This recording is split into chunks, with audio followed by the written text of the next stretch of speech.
Hi, everyone. Thank you for coming out to this Zoom meeting, book talk with Rabbi Oser, who is a graduate of McGill University, has a master's from there and a PhD from Bernard Revel Graduate School.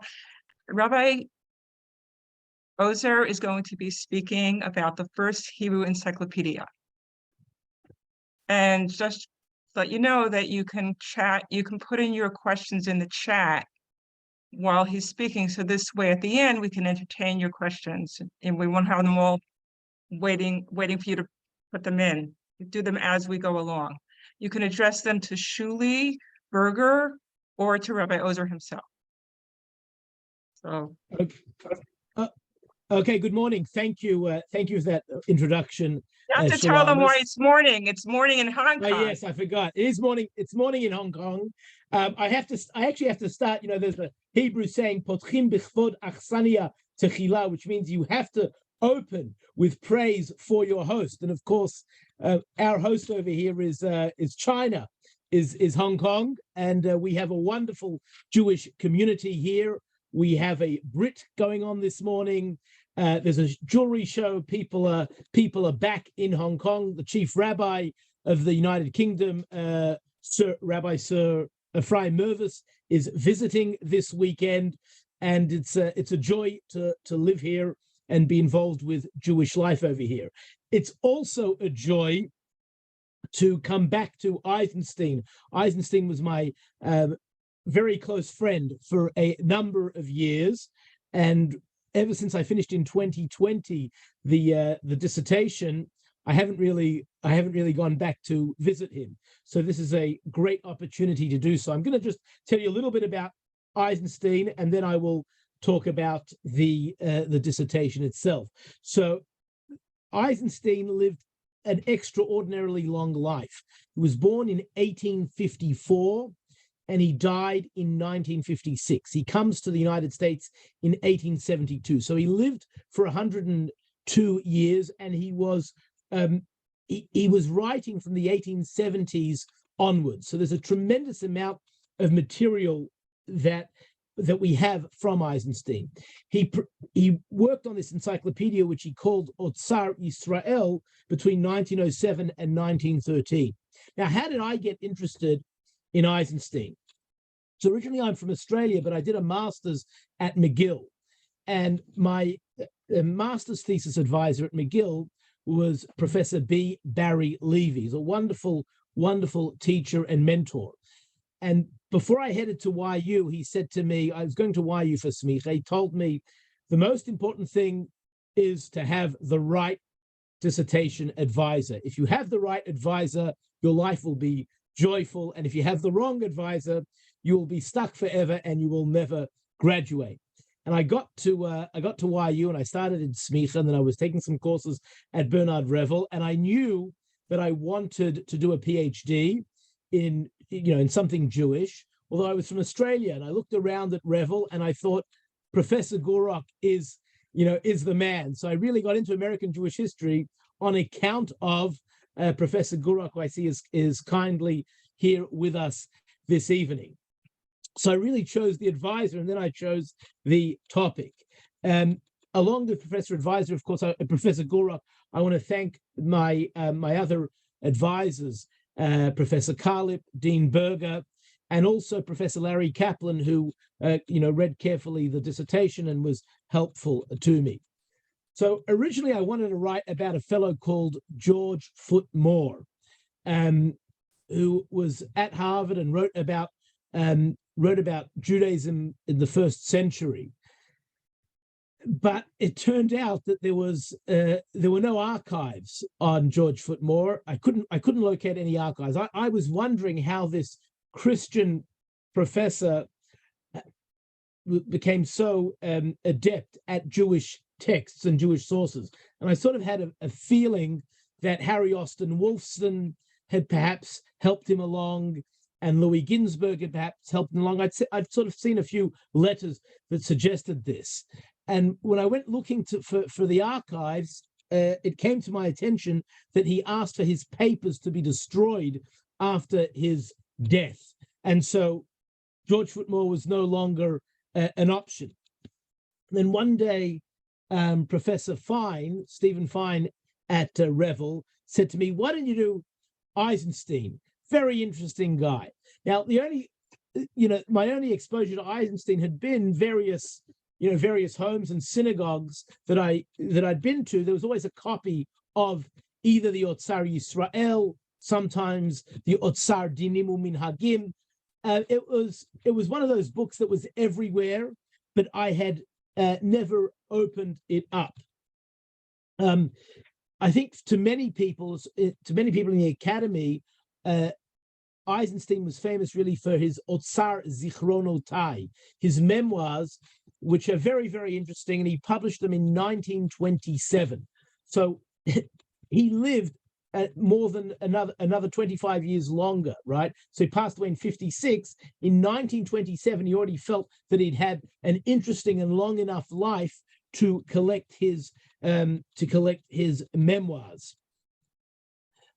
Also, I mentioned the Ozar Dinim U'Minhagim, which I think was published in 1917, which is a compendium of Jewish laws and customs that I think someone once told me, I sort of only bring this up anecdotally, that in the conservative movement, this work, the Ozar Dinim U'Minhagim, was very popular, and rabbis would consult it quite often. Now, his first work, as I said, was the Ozar Yisrael. His first Ozar was called the Ozar Yisrael, which was this Jewish encyclopedia. Originally, I thought, I'm sitting in Hong Kong, right, when I started this dissertation. I'm not going to have the opportunity to visit archives so often. I need to find a topic that will not require use of an archive. And I thought the Ozar Yisrael was perfect because there are entries, and I can study those entries, and based on those entries, I can sort of write my dissertation just based on those entries alone. And then I thought, you know what, I should probably just check around to see if there are any archives relating to Eisenstein. And lo and behold, at the National Library in Israel, there's the archive of a chief rabbi of South Africa called Yehuda Leib Landau. There's a thick volume has been written about him. Yehuda Leib Landau helped Eisenstein tremendously, and Eisenstein relied on Landau. Landau was a Galicianer, and he'd ended up in South Africa. He'd had a fight with Chief Rabbi Hertz, who was in South Africa before he became Chief Rabbi Hertz. And Landau, I think, saw in Eisenstein a person who could he could use to promote himself a little bit. And Eisenstein saw in Landau a person who could make all types of introductions. And in the National Library, they have Landau's papers, and among them are hundreds of letters from Eisenstein. So when I discovered this, I realized that actually there is a lot of archival material out there. So besides for the archive of Yehuda Leib Landau, there were archives at the American Jewish Archives has a very rich archive of material relating to Eisenstein. In fact, there is a recording of Eisenstein that someone made in the 50s, and to put on the headphones at the AJA and listen to Eisenstein's voice after I'd sort of studied him for so long was something very, very moving. The JTS, of course, has an archive relating to a lot of Eisenstein material, and the Micha Yosef Berdichevsky archive in Israel also has some very, very important letters from Eisenstein to Berdichevsky. Berdichevsky also was involved at one point at a very short amount of time. He was involved with the Ozar Yisrael, but the correspondence between him and Eisenstein was eye-opening. And of course, Yeshiva University has an archive that was very, very important. The archival material at YU was the minutes of a society called the Ohel Leah Shame Society. So there was a Hebraist society in New York that operated from 1895 to 1912. And this was a society that wanted to promote Jewish learning. I will share with you the bylaws of this society.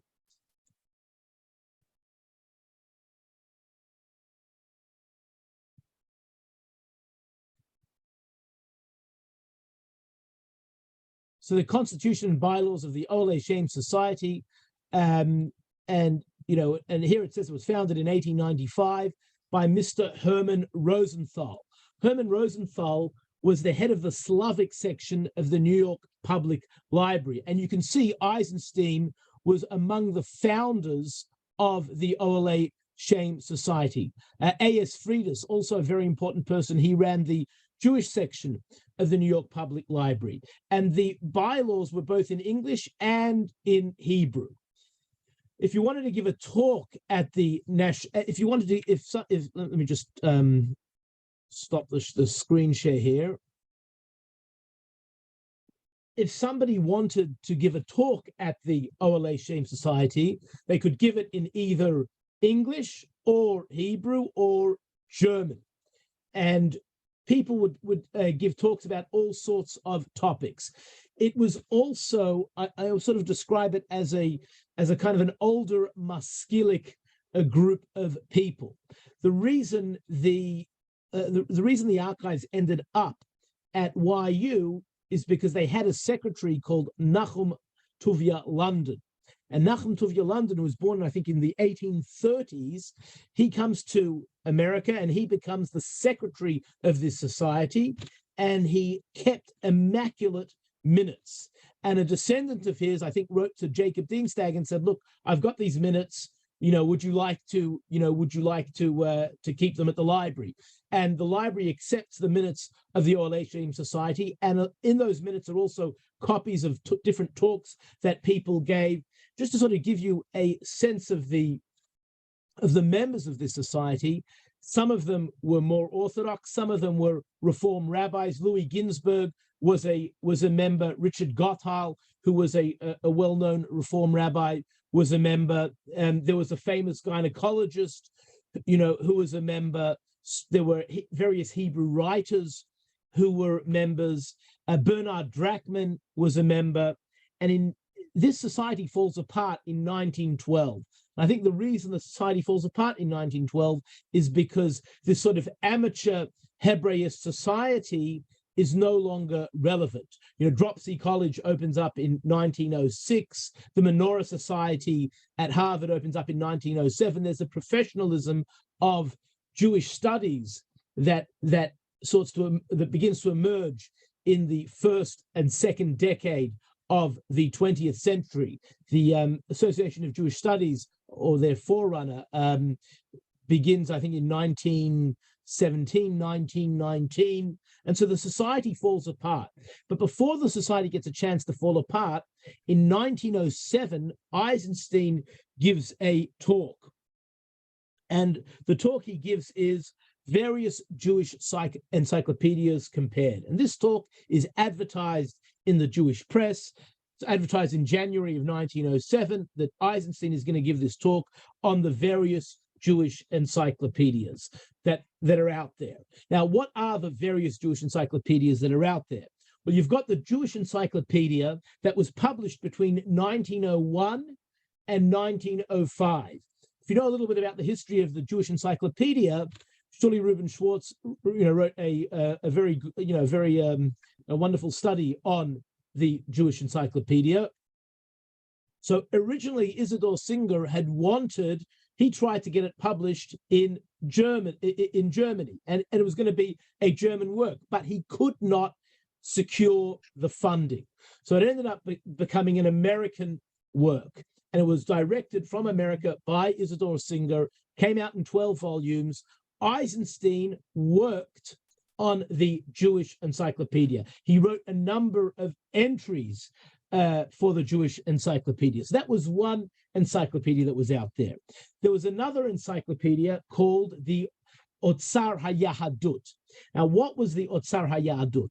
Well, from about the 1890s, the Jews in Russia wanted to produce an encyclopedia. And there were different attempts. Nachum Sokolow had attempted to put together a kind of a general encyclopedia. He was going to call it Ha-Eshkol, and he was hoping that the Zionist Congress would pay for it. At the same time, Achad Ha'am was trying to put forward this idea. He was promoting the need for an encyclopedia, and he had secured some funding from Vysotsky for it. But all of this sort of amounted to nothing until 1906, when finally there was a Choveret Ledugma, Otzar HaYahadut, Choveret Ledugma. Choveret Ledugma means a sample volume. Who wrote for this sample volume? So I will share with you on the screen the sample volume of the Otzar HaYahadut.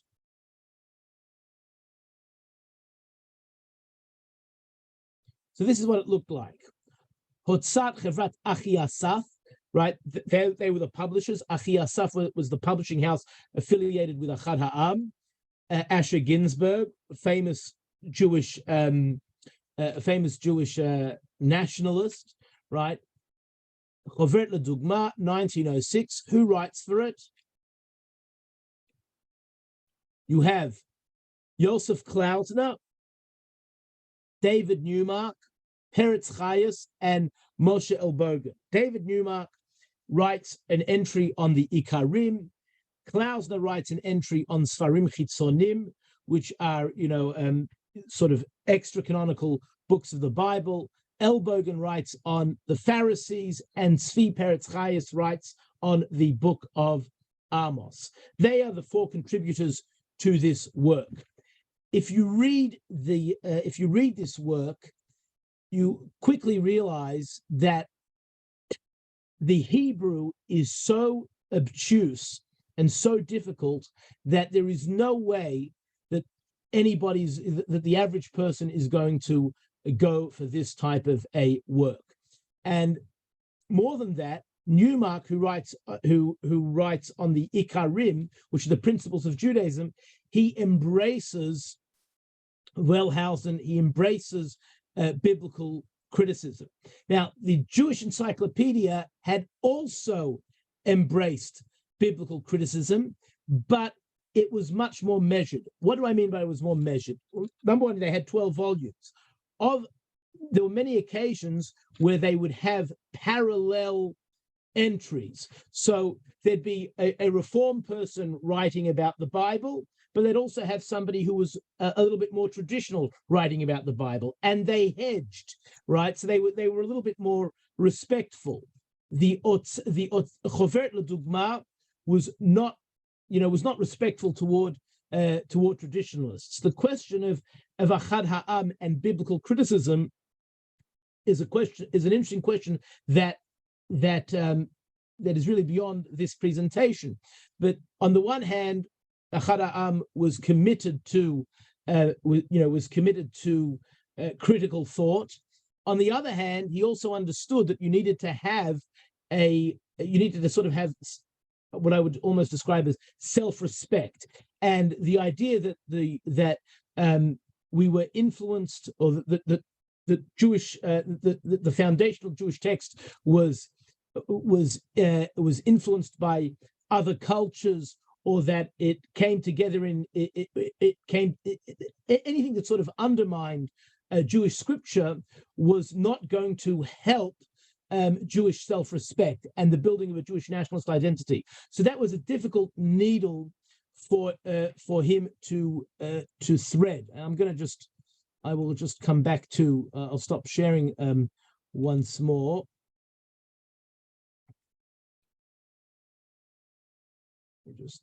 I'll stop sharing. Okay.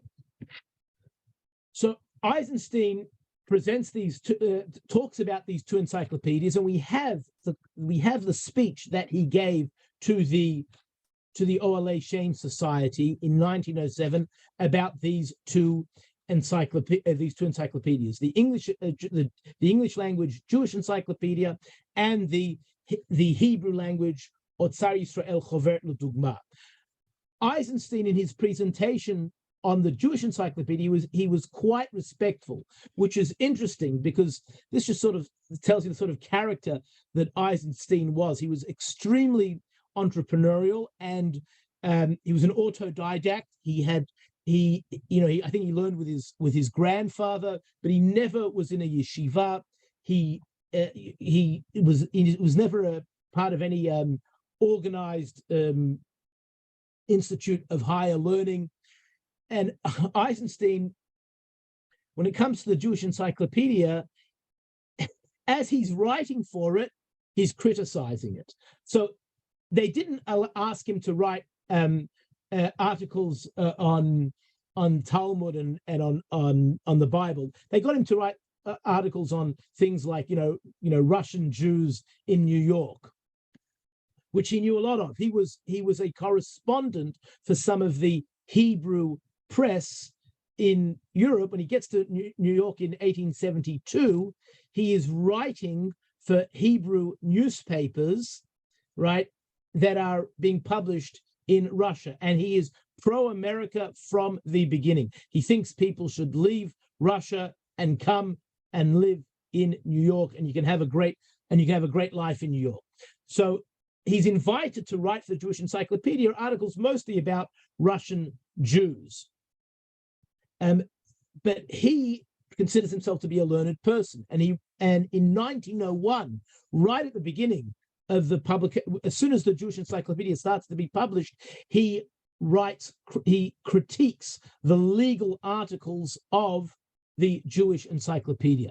So although he had a history of being combative toward the Jewish Encyclopedia, even as he was writing for it, when he presents to the Ohel Leah Society, he says, the Jewish Encyclopedia, it's a great work, but it's great for the non-Jews who want to learn about us, right? Which is sort of like a backhanded compliment, because what he's really saying is, it is of limited value to the Jews.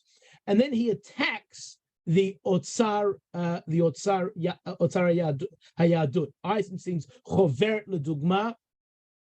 He attacks it, it has endorsed those people who hate us, who are of course the biblical critics, and it has promoted that way of thinking. Mostly he's upset with David Newmark's article, which is, as I said, the article about the Jewish principles of faith, but also of course engages with biblical criticism. So he says it's time to create our own encyclopedia, which will be the Ozar Yisrael. And in 1907, the first volume of the Ozar Yisrael appears. Now, perhaps what helped Eisenstein or encouraged Eisenstein a little was that in 1907, there is a review of the Choveret L'Dugma, of the Ozar Hayadut, of Achad Ha'am's failed, I call it, because it did fail, failed experiment. There is a review, and where does the review appear? The review appears in Hashiloach. Hashiloach is Achad Ha'am's journal. So the journal affiliated with Achad Ha'am reviews the encyclopedia, the sample volume of the encyclopedia that they tried to produce. Who writes the review? Chaim Chernovitz, also known as Rav Sa'ir, who later becomes sort of like, I don't want to use the word Rosh Yeshiva, but he becomes very important at Stephen Weiss's Jewish Institute of Religion. And Chaim Chernovitz tears the sample volume apart. And in the middle of tearing it apart, he says, go and look at America. In America, they've just finished an English language encyclopedia, and now I have seen the first volume of a Hebrew language encyclopedia that they're producing, and it's very good. He does not mention Eisenstein by name. It doesn't sound like he knows Eisenstein, but he must have seen the first volume of Ozar Yisrael, and it leaves him with a favorable impression, much more favorable than the impression that he received from the Choveret Ledugma, from Achad Ha'am's project. And this must have really encouraged Eisenstein. Now, if you take a look at I will just share what the first volume looked like.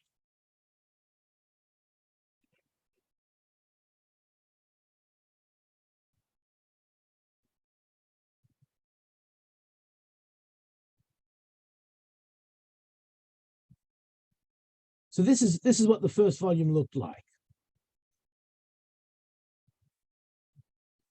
Ozar Yisrael, an encyclopedia of all matters concerning Jews and Judaism in Hebrew, complete in 10 volumes. So that means that when Eisenstein produced it, right, in 1907, at the outset, he knew he wanted it to be in 10 volumes. And it says here that J.D. Eisenstein is the editor, and he's assisted by H. Bernstein, Rosenberg, and G. Deutsch. Now, originally, when I looked at this, I only recognized one name, and that name was the name Gotthard Deutsch. Gotthard Deutsch was a professor at the Hebrew Union College of Jerusalem. He was a reform rabbi. I believe he was also, if I'm not mistaken, I think he was also a Galicianer. Who is H. Bernstein? So Eisenstein writes in April 1907 to David Philipson. David Philipson was a well-known Reform rabbi. And this is Eisenstein's letterhead. Eisenstein has multiple letterheads. Depending on who he's writing to, the letterhead can sometimes change from person to person. There's different letterheads over the years. So this is a letterhead that he wrote, April the 7th, 1907. And you can see that on the side, he has the various endorsements. Judge Meir Sulzberger, who ran the Jewish Publication Society, Gotthard Deutsch, Pariah Mendes, who was the rabbi of the Spanish-Portuguese community, Max Heller, well-known Reform rabbi, Isidor Singer, ran the Jewish Encyclopedia, Hartwig Derenberg, who was a professor overseas, Perifikovich, who was also someone overseas. He has a list of people singing the praises of his encyclopedia, and notice most of them are not particularly orthodox. Eisenstein himself is quite orthodox.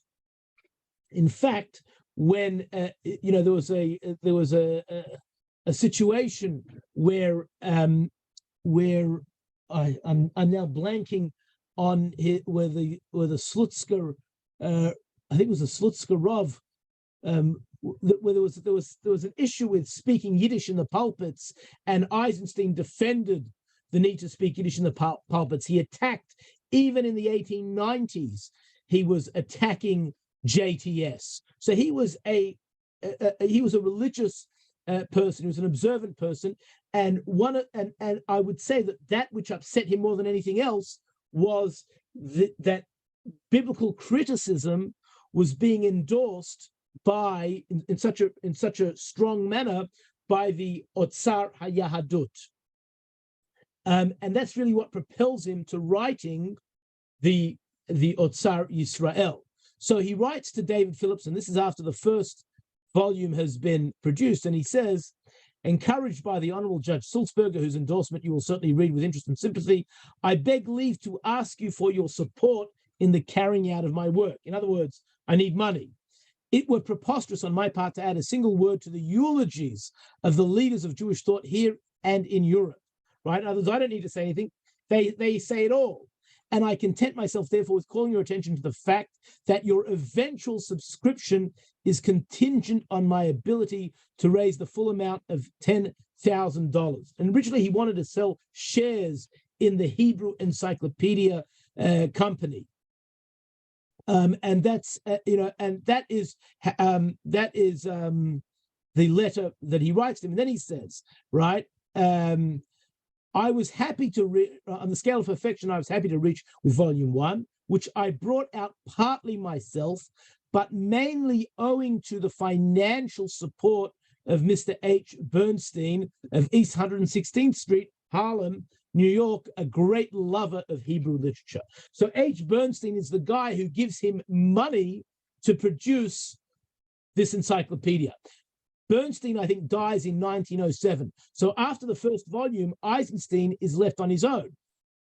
Bernstein appears over here as one of the, I wouldn't say, but one of the people whose name is highlighted. A.H. Rosenberg also had a printing press and also published a few works. And Eisenstein uses the front page of the Ozar Yisrael to promote both the encyclopedia and to promote his friends. So sometimes people who really don't write much for the encyclopedia end up appearing on the front page. So for example, I think on one volume, Henry Moulter was a very fine scholar who helped Eisenstein and then had a fallout with Eisenstein. Eisenstein used Moulter to get to Berdichevsky and so on, and he put Moulter on the front page of the encyclopedia. So if somebody was to buy the encyclopedia and see that on the front page there is a scholar of this stature, then it would give legitimacy to the project. What we don't know is how many entries Moulter really wrote, right? Because Eisenstein every volume had the list of subscribers from all over the world. And he also had the list of entries, and it also had the list of contributors. But you could never work out how many entries each contributor wrote. At the end of each entry, he wrote who the contributor was, but there is no master list which lays out the names of the people, of the writers, along with the entries that they submitted. So that is okay. So I'm just okay. Now,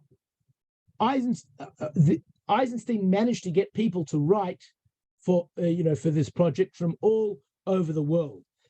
He was very clever and crafty in the way he did it. At the outset, he offered people money. So, for example, to Berdichevsky, he wrote him a letter and he said, I will pay you, X amount of dollars per line, and then Berdichevsky's unhappy because he hasn't been paid, and Eisenstein writes back to him and says, well, I sent you 3 volumes of the Ozar Yisrael, and those volumes cost, X amount of money, and you never paid me for those volumes, so actually you owe me money. And the back and forth between them is quite entertaining. And at the end of the day, Berdichevsky just sort of says, I do not want to partake with this anymore. Also, Eisenstein was shameless. Here is a letter he wrote to Ahad Ha'am in 1907. So this is really the very, very beginning. February 22nd, 1907, only the first volume has been released. And he writes over here to Asher Ginsberg, that was the real name of Ahad Ha'am, Shalachti lecha, I have sent to you Hakrach Harishon, the first volume, Me Ozar Yisrael, of the Ozar Yisrael. Va'avakshecha, and I request of you, Lehoda'ani, to let me know, Da'atcha, your opinion, Uvikoratcha alav, and your thoughts on this volume. Ve'im yeshet nafshecha, lichtov mamarim bekrachim haba'im, and whether you would like to be a contributor in the coming volumes. Mechir hakrach ba'America, the price in America is $4, and odlo yodei, I think it is, I don't yet know, odlo nikba, it hasn't yet been decided the cost in Russia. So even though he has sort of even the name Ozar Yisrael is a ripoff of the name Ozar Yahadut, nonetheless he's not ashamed to write to Ahad Ha'am and say, please, I invite you to be a contributor to this work. David Newmark, who wrote the article on David Newmark, who was also a student of Chad Ha'am, and later on ended up at HUC. David Newmark was also approached by Eisenstein to write for the Ozar Yisrael. So even though Eisenstein had complained and about Newmark's article and criticized Newmark's article in the Choveret L'Dugma, nonetheless, Eisenstein, in that regard, he was a very open-minded person. Anyone could write for the Ozar Yisrael. And he wrote and he said, I'd like you to write for the Ozar Yisrael. And Newmark basically writes back and says, if you want me to write, I'm happy to write, but you can't change my entries. I need to be able to say whatever I want to say. And Eisenstein says, no. I am the last word on the entries. And people did find that they submitted entries, and Eisenstein occasionally changed them. Now, if you were very important, he wouldn't necessarily do that to you, right? But if you were less important, he would. So there were two famous brothers, the Raisin brothers, Jacob and Max Raisin, two well-known, two Reform rabbis. And Jacob Raisin wrote articles for the Ozar Yisrael, and he says that some of his articles, right, he knows that people had entries that were adjusted. So the question then becomes, how did Eisenstein deal with the topic of biblical criticism? Because on the one hand, he didn't accept biblical criticism. On the other hand, how can you produce a Jewish encyclopedia? How can you, and he claimed that the encyclopedia was both conservative but scientific. How do you produce a conservative yet scientific encyclopedia and not include biblical criticism? So the way Eisenstein did this was in the entries on the various biblical books, he did not include much biblical criticism. There are a few exceptions, but biblical criticism was not sprinkled throughout the encyclopedia. Rather, he had one entry that he himself wrote it, and he called it Bikoret Kitfei HaMikra, which means biblical criticism, and he went through this topic, and he starts with biblical criticism in the Talmud, biblical criticism in various midrashim, textual criticism, and he ends with interesting. I'll just sort of point this out. There was a writer who was not so well known called Jacob Reifman, who what he believed, the verdict on him is probably still out. A bit of a controversial figure who also sort of engaged in a kind of a religious biblical criticism. He tried to take rabbinic ways of looking at texts and sort of say that, and sort of use them as use them in a way that would, it's quite technical. So but this Reifman basically tried to say that the rabbis also engaged in biblical criticism. But at the very end, Eisenstein engages with contemporary biblical criticism. He was helped a little bit by a fellow called Paul Haupt, Haupt, who had just published a polychrome Bible. And this polychrome Bible was a Bible where the various sources, right, were highlighted in different colors. And Eisenstein basically says, look, this whole thing is one big joke. This is where it leads to a Bible, a multicolored Bible. That's the way he dealt with the topic. So he did write about the topic, but he sectioned it off under one heading. I think that there's a lot more to say. There's a lot more to say about Eisenstein. I was very passionate about Eisenstein. I hope some of that passion came across this evening.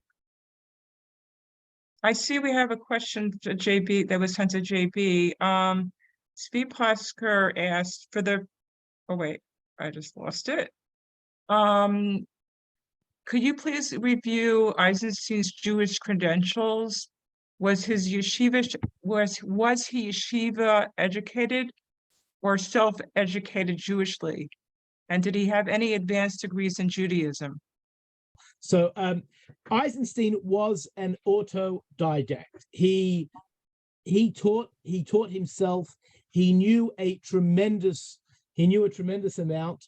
What I realized, I just realized now, what I did not say in the presentation was that what made this encyclopedia so easy for him to pull off was that he had the Jewish encyclopedia. So it was very easy for him to translate articles and adapt articles from the Jewish encyclopedia to the Ozar, Yisrael. But he was an autodidact, and at the same time he corresponded with with great rabbis all over the world. He corresponded with Rav Kook.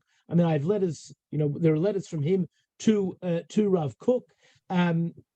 Rav Kook wrote for the Ozar. Rav Kook wrote for the Ozar Yisrael. He wrote one entry for the Ozar Yisrael. He also criticized the Ozar Yisrael. Eisenstein had included an image, a Kabbalistic image, that Rav Kook was not happy with, and Rav Kook wrote to tell him that he's not happy with it. Eisenstein had also included a somewhat primitive talisman against against a fire. If a fire breaks out, there's a sort of a talisman for protection that Eisenstein mentioned, and Rav Kook was also unhappy with that. He said, don't include things that make us look, basically said, don't include things that make us look silly. And Eisenstein wrote back saying, no, this is part of our tradition. So even if it makes us look silly, I'm still going to include it. Interestingly, Rav Kook, when it came to the Shemitah controversy, he did not get along with the Slutsker Rov, but Eisenstein managed somehow to be friendly with both Rav Kook and the Slutsker Rov, and I think wrote a little bit to both of them about the Shemitah controversy. Hi, I was just wondering, was this like a precursor to the Encyclopedia Judaica? I wondered to what I think that, I don't know if that's considered the definitive encyclopedia nowadays of all Judaica. I don't know if this was if they were influenced in any way by the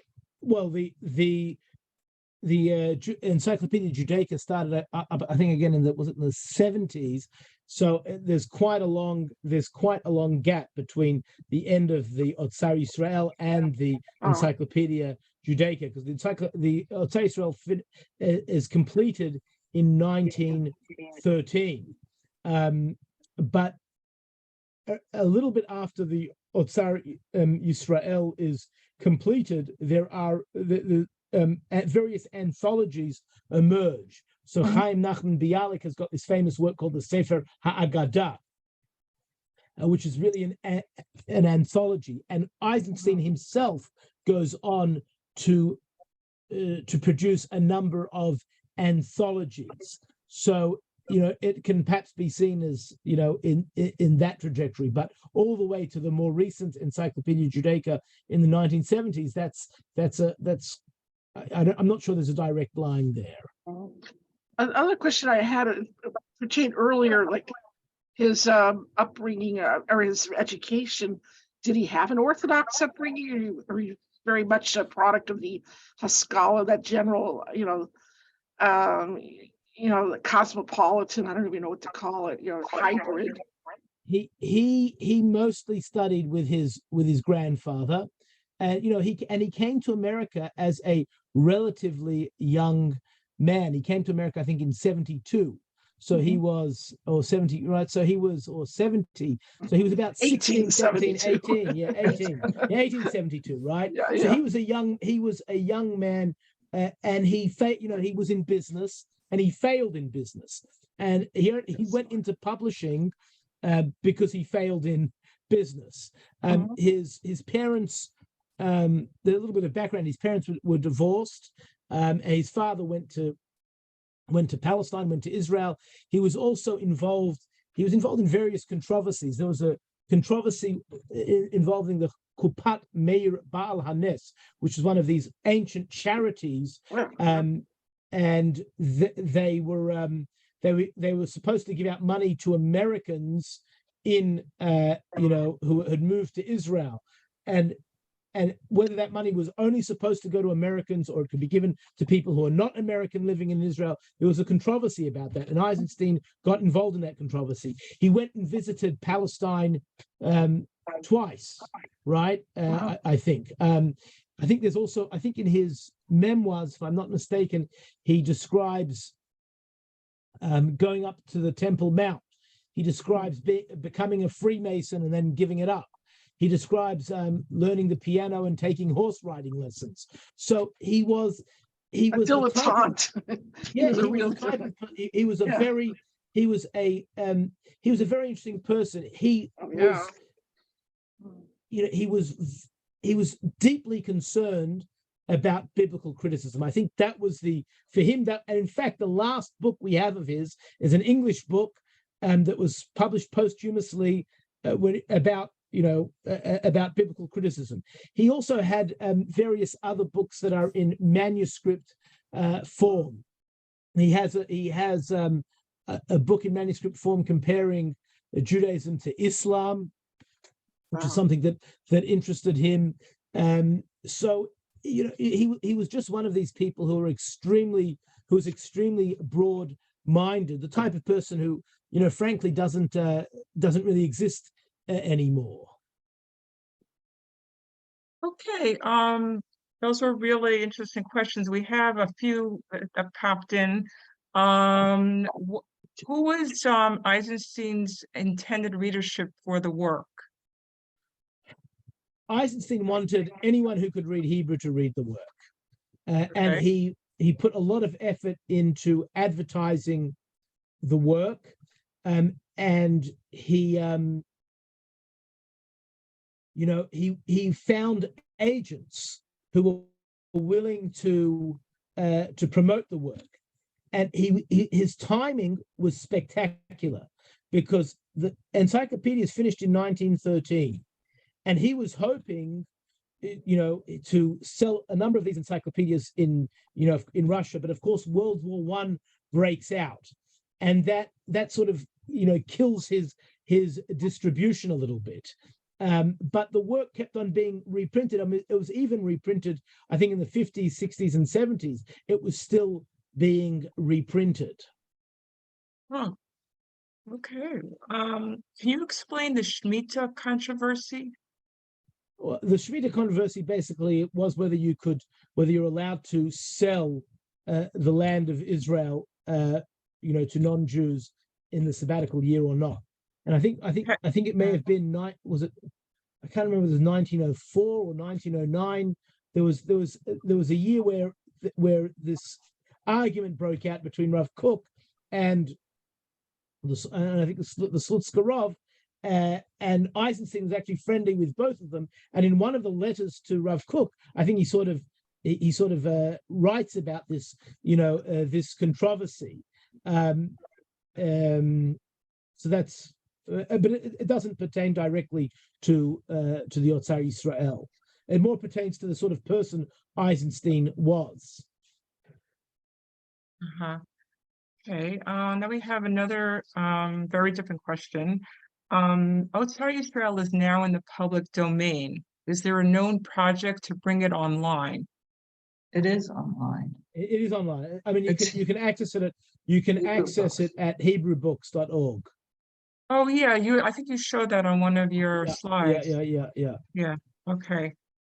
And let's see if we have anything else. Well, was I ask a question? Yeah, go ahead. Okay, so the encyclopedia was produced in America when American Jewry, Yes. Was kind of in its infancy in a way in terms of education. Were there encyclopedias in other languages, Jewish encyclopedias in other languages in Europe at the time? And do you think there's some significance to it having been produced in America? Oh, there is a lot of significance to it having been produced in America. and it's part of what drove the people overseas mad, because they felt that the Jewish world could not sustain more than one Hebrew encyclopedia. And Ahad Ha'am had this dream of an encyclopedia, and grubby commercial American hands, I mean, those were literally the words that were being used in some of the reviews, had come and taken their dream and stolen it away from the rightful heirs. I mean, think about it. Nobody had heard of Eisenstein. Who on earth is Eisenstein? He's a lone, he's a lone wolf, really. He's a lone operator sitting in New York, not part of anything, doesn't have any disciples. He's very commercial. He writes to people all over the world, and he says, contributors were coming from Bulgaria, from India, from Egypt. I mean, from really some strange places. There were subscribers from Australia, really from all ends of the world. And it sort of reflects the shift of Jewish life to New York, right? So, and Eisenstein felt that New York was going to be the center of, or a center of Jewish life, along with Palestine. The people overseas were very happy for America to be a center of Jewish commercial life, right? The money perhaps should come forth from New York, but God forbid Jewish learning should come forth from New York and eclipse the Jewish learning that came out of Europe. People were very, very, very upset about that. Mm-hmm. Well, that actually, Shirley's question actually kind of relates to this other question. Was it a commercial success? Did he make a living from his books? He was very commercially minded. What he made, how he made a living, I'm not completely sure. How much? I mean, at JTS in the archive, there's archival material of how many volumes he sold each year and how much money he made from it. I didn't go through that part of it so carefully, but he was interested in balancing the books, and he basically funded this project. At one point he wrote to Jacob Schiff and said, do you want to support, because Jacob Schiff had supported the Jewish Encyclopedia. So he writes to Jacob Schiff and says, will you support my Ozar Yisrael? And Jacob Schiff writes back and says, when you complete the 10 volumes, I'll buy a copy. And Eisenstein tells one of his sidekicks, he says, by the time the 10 copies are out, everyone will want to buy a copy. The help is something I need. The help is something I need now. But he pushed, and as I sort of showed you from that letter to David Phillipson, he tried to raise money for this project. He sold various volumes. Don't forget, the people who wrote for the work were not paid, right? They were all. It was almost like a Wikipedia sort of situation, which was not the case with the Jewish Encyclopedia. The Jewish Encyclopedia ran into tremendous financial challenges and financial difficulties, but they had huge overheads. They had a fancy printing press. Everyone who wrote, got paid. Eisenstein had none of that, right? He printed it himself. He did most of the work. Nobody was. Maybe he paid. He had a group of people who he called them Bet Hamarechet. I think it stands for. There were these sort of anonymous people who helped him out. And he may have sort of given them some symbolic type of payment, but for the most part, his overhead was very low. So either the money went back into the business or it went to supporting him. Okay, we're going to take one last question, which is, did he, in his later years, did he just go off in a puff of smoke, so to speak? Did he fade away into obscurity? No, he definitely, he did not fade away into obscurity. He kept on producing. He produced a Haggadah. He produced which he called Ozar Pirushei Otzar Mefarshei HaHaggadah, with some beautiful artwork. He had an aesthetic sensibility as well, which I think is another difference between his work and the Ozar HaYahadut. Right? If you take a look at the Ozar HaYahadut, the entire volume, that sample volume, it's not an aesthetically pleasing volume. There are no pictures. Eisenstein's Encyclopedia had a number of diagrams and in them, and he continued to produce.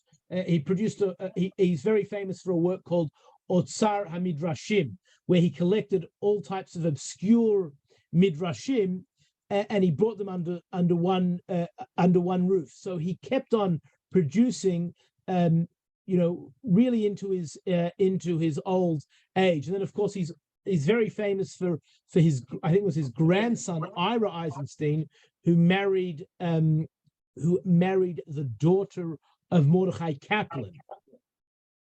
And in one of Mel Skult's biographies of Mordechai Kaplan, there's a story about Eisenstein convincing Mordechai Kaplan on why to keep the Kol Nidre prayer inside the Yom Kippur service. So that's I hope that answers the question. Unfortunately, I wanted to visit his burial spot, but I could not locate. I don't know where he's buried. I don't know if anyone does know where he's buried. It would be interesting to sort of learn that. If you do know, please be in touch. We'll have to look on Ancestry or one of those sites. Or, Joseph Yossi Galron wrote in Queens. Where in Queens? You I mean, know, there are a lot of Jews living and otherwise in Queens. do you need to be unmuted? Let's see. JB Galron, Joseph Galron.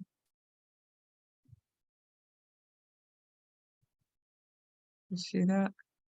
I really don't know exactly where in Queens. I just checked his entry in various encyclopedias, and this way in Queens. I didn't check the ancestry.com or one of those Find My Grave sites or so on. I didn't check it yet. Okay, well, we'll give you an assignment. I'm interested why so many people. I'm interested in the number of people who joined this talk. I didn't think so many people were interested in Eisenstein, I have to say. It took on a whole new dimension. I just want to mention that, Shuli, do you want to talk about the exhibit that we have? oh, well, this started partly because I put together a little exhibit, which is in the Gottesman Library on the 4th floor. And it's comprised of some of the materials Rabbi Oser mentions that he saw here. So that the Haggadah, there were, I think, even more than one edition of the Haggadah, and some artifacts from Ohel Leah Synagogue. So that's Okay, we so can't if you really want do a to- tour of it. You will be doing, or you did? No, one? I said we can't. If I had something portable. I could Oh, walk over. Okay, now Linda Brodsky chimed in that he's buried in Queens, and she believes it's in old Montefiore Springfield Gardens, but she can check the family tree records. Because you're a relative, right, Linda? I believe that she's a relative, and she's going to check her family records. So we might get a real answer to that. Wow, that would be delightful. I think we have several relatives on the set. Oh, Marcia, do you want to speak up? There are some relatives that know more than I do that are on this call. But there is an Eisenstein burial plot, but I'm not the person who knows whether he is actually in it. And the whole rest of the family is there, his children and so on. But I don't have the information about whether he's there. But there are other cousins on this call. Okay, well, why don't you have a family meeting? Send me or you have my email because I've sent all these invites. Send me or Rabbi Oser. Rabbi Oser, do you want to give your Yeah, I'll put my email in email there. out so this way people can text you email you directly. How do I put it out there? So I don't think I can write to the whole group. If you click on chat and then do everyone, But does I that don't work? think I can, because I can Okay. only message the host. So Oh, okay. So why don't you give it to me? You know what? I'll send it out to everybody after the meeting because I have all your emails. So I'll give you the link to the recording and I'll give you Rabbi Oser's information. And if you want to follow up with any questions, feel free to send to me, to him. But this was very lovely. I like the way it flowed. It was just, it's a lot of good questions. And Rabbi Oser, I really appreciate your taking the time out of your you wear a lot of hats. Yeah. So well, thank you. I have a lot of fond memories of YU and New York. It's a great institution. I have a lot of fond memories of the library. But life takes you where it takes you, and I'm now in Hong Kong. Or you go where life doesn't take you where it takes you. You make your own path, and I've come to Hong Kong where I'm also very, very happy. So yeah, if we had time, I would want to talk about that, and maybe we should have a separate. That's another conversation. I'm happy to do that. This is a great place. It's a great place to be Jewish. I feel very safe here. I don't feel any anti-Semitism. We have a minyan every morning, every evening. It's a kosher restaurant. It's a very wonderful place to be Jewish. Hong Kong is a wonderful place to be Jewish, and I'm very glad to be here and be part of the Jewish story in Hong Kong. We are celebrating our 120th anniversary. Our community, the synagogue, has been around for 120 years here. Wow. So yeah, it's a beautiful synagogue, and I would love for people. I mean, you could just Google it, Ohel Leah Synagogue. Unfortunately, I have to. There's a Brit this morning here. It is morning. Oh, okay. I have to run. See, there you go. There's your other hat. Yes, okay, exactly. so thank you so much. Very much. And everybody have a good evening and have a good day, Rabbi Oser. Thank you. Okay. You too. Have a good day. Thank you. Hey, Bye. thank you. Thank you. Thank you. Thank you, everybody.